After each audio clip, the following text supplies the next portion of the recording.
नेपाल भूमिहीन सुकुम्बासी तथा अवस्थित बस्ती संरक्षण समितिका कार्य समिति सदस्य उहाँ मकवानपुरबाट आउनुभएको छ। किङमार लामाज्यूलाई आफ्नो एकबद्धता जाहेर छोटोमा एकबद्धता जाहेर गरिदिनका लागि हार्दिक अनुरोध गर्दछु। हामी प्रतिनिधिमूलक हामी यहाँ उपस्थित छौँ। सर्वप्रथम म यो यहाँहरूको सङ्घर्षमा जो उपस्थित हुनुहुन्छ उहाँहरूप्रति आभार व्यक्त गर्न चाहन्छु र उहाँहरूप्रति यो सङ्घर्षमा सँगै जाने र यो सङ्घर्षलाई अगाडि बढाउने एकबद्धता पनि जाहेर गर्न चाहन्छु। आज हामी यो हाम्रो घरमा हाम्रो बस्तीमा डोजर चलेको आज 30 दिन पुगेको छ। यो 30 दिन पुगेको क्रममा आज जो कार्यक्रम सार्वजनिक गर्ने गरेका छौँ हामीले मैत्री घर मण्डलमा उहाँहरूलाई विशेष धन्यवाद दिन चाहन्छु कि हामी निरन्तर हाम्रो घर भत्किसकेपछि हामी सङ्घर्षमा छौँ। निरन्तर हामी हाम्रो आवाजहरूलाई हामीले विभिन्न ठाउँबाट विभिन्न जिल्लाबाट विभिन्न क्षेत्रबाट हामीले हाम्रो आवाजहरू हामीले बुलन्द गरिरहेका छौँ। यो पार्लियामेन्ट सरकारलाई म भन्न चाहन्छु कि हामीलाई बास देऊ कि हामीलाई बाँच्न देऊ, होइन भने तपाईँको पनि घरबास उठ्नेवाला छ, यो कन्फर्म हुनेवाला छ। त्यसो हुँदा आज हामी यत्तिकै बोलिरहेको छैन। मान्छेको एउटा चराको घर चराको गुड भत्किँदा त चरा कति चिच्याउँछ भने हामी त नेपालको हामी मानव जातिकै एउटा प्रजातिको एउटा सर्वमान्य प्रजाति हौँ र मानिस हौँ। यदि तपाईँको घर भत्किएको भए आज तपाईँ के गर्नुहुन्थ्यो?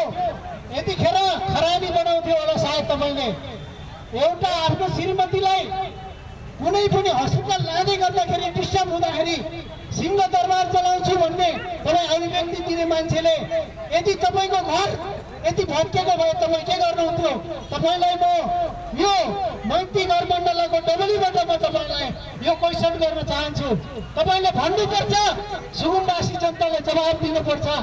यदि तपाईँले बोलेको कुरो त पुरा गर्नुभयो नि। तपाईँले सिंहदरबार चल्यो, नेपालको सर्वोच्च अदालत चल्यो, नेपालको सबै सार्वजनिक सम्पदाहरू चलिसकेपछि तपाईँको सरकार आएको हो।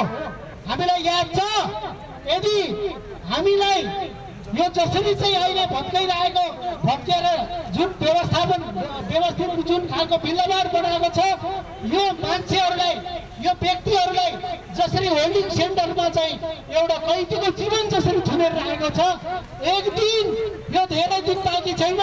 यो होल्डिङ सेन्टरमा रहेको जो जनताहरू उठिसकेपछि यो तपाईँको पनि खरानी हुने दिन आउनेछ भन्ने म यहाँबाट चेतावनी दिन चाहन्छु।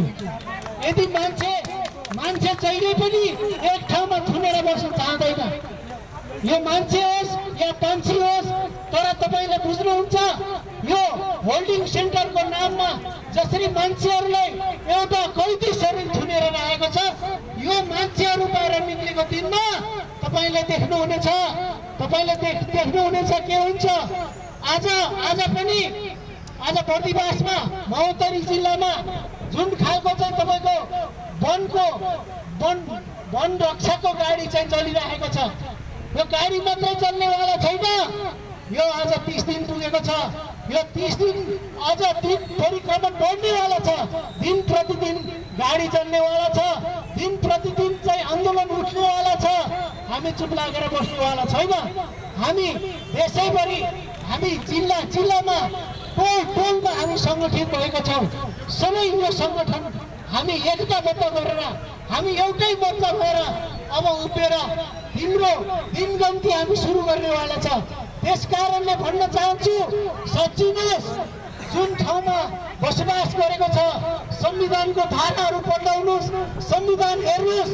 कुनै पनि मान्छे यहाँ जङ्गलको तलाउ जङ्गलको छेउमा होस्, कुनै पनि जमिनमा बसोबास गरेको 10 वर्ष पुगेको मान्छेलाई बिना विकल्प बिना उचित व्यवस्थापन बिना त्यहाँ चाहिँ बस्ती भत्काउनु हुन्न भन्ने संविधानको धारामा उल्लेख गरिएको छ। र त्यसको पहिचान गरेर 60 दिनभित्र त्यस्ता मान्छेहरूको पहिचान गरेर 1000 दिनमा 3 वर्षभित्र चाहिँ त्यो मान्छेको अवस्था हेरेर पूर्जा दिनुपर्छ भन्ने यो संविधानको धाराले व्यवस्था गरेको कुरा हेर्नुहोस्।